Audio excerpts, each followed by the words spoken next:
ഇന്ന് നാം കാണുക ചരിത്രപാഠത്തിൻ്റെ 7ാം എപ്പിസോഡാണ്. ക്രിസ്തുമതത്തിൻ്റെ വളർച്ച. അപ്പസ്തോലന്മാരുടെ കാലശേഷം വളർന്നു വന്ന സഭയുടെ നേതൃത്വം പുതിയ തലമുറയ്ക്ക് ആയിരുന്നു. അവർ അപ്പസ്തോലന്മാരുടെ പാത തന്നെ പിന്തുടർന്ന് സഭയെ നയിച്ചു. ഈ സമയത്ത് പ്രത്യേകിച്ച് വലിയ പട്ടണങ്ങളിൽ ക്രിസ്തുമത അനുയായികളുടെ സംഖ്യയിൽ കാര്യമായ വർധനവുണ്ടായി. ഇത് വിജാതീയരായ ഭരണകർത്താക്കളുടെയും അധികാരികളുടെയും ശ്രദ്ധയ്ക്ക് കാരണമായി തീർന്നു. പുതിയ ഈ മതത്തെ എങ്ങനെ കൈകാര്യം ചെയ്യണം എന്നതിനുള്ള നിയമങ്ങൾ അന്ന് നിലവിലില്ലായിരുന്നു. അതിനാൽ തന്നെ ഇവരെ കൈകാര്യം ചെയ്യുന്നതിന് മതമർദ്ദനമാണ് ഒരു മാർഗമായി അധികാരികൾ കണ്ടത്. സഭാപിതാക്കന്മാരുടെ കൃതികളാണ് ഇതിന് സാക്ഷ്യം നൽകുന്നത്. പൊതുവെ അന്ന് റോമിൽ ഉണ്ടായിരുന്നതും മറ്റ് രാജ്യങ്ങളിൽ നിന്നും കൊണ്ടുവന്നിരുന്നതുമായ മതങ്ങളോട് അന്നത്തെ റോമൻ അധികാരികൾ സഹിഷ്ണുതയാണ് പുലർത്തിയിരുന്നതെങ്കിൽ പുതുതായി രൂപമെടുത്ത ക്രിസ്തുമതത്തോടുള്ള റോമൻ യഹൂദ മത അധികാരികളുടെ മനോഭാവം വിപരീതമായിരുന്നു.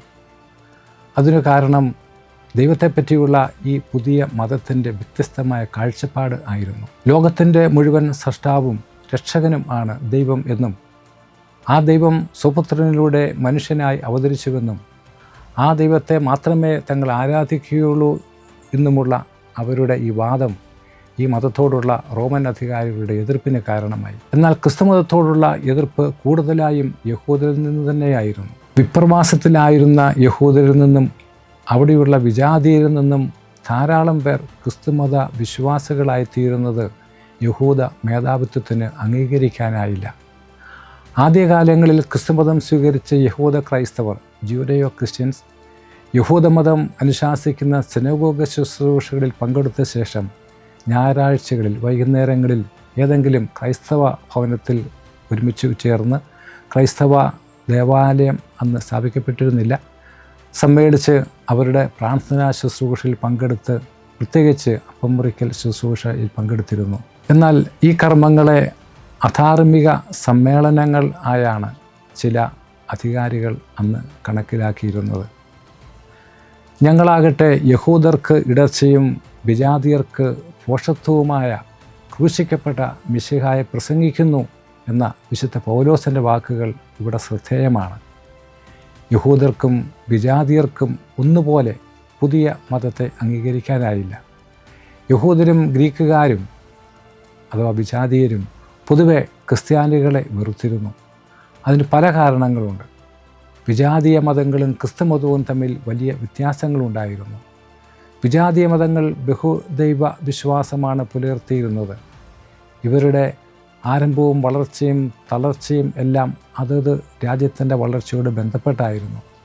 ഇവയുടെ നിയന്ത്രണവും ഇവ സംബന്ധിച്ചുള്ള നിയമങ്ങളും രാജ്യത്തിൻ്റേതായിരുന്നു.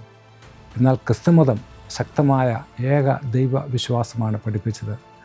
റോമിലെ വിവിധ മതങ്ങളെയും അവയുടെ ദൈവങ്ങളെയും ക്രിസ്ത്യാനികൾക്ക് ഒരിക്കലും അംഗീകരിക്കാനായില്ല.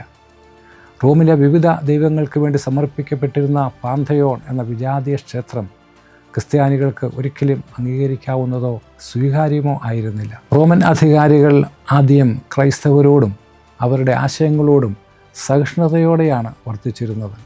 കാരണം യഹൂദമതത്തിൻ്റെ ഒരു ഭാഗം അഥവാ സെക്റ്റ് ആയിട്ടാണ് ക്രിസ്തുമതത്തെ അവർ കണ്ടിരുന്നത്.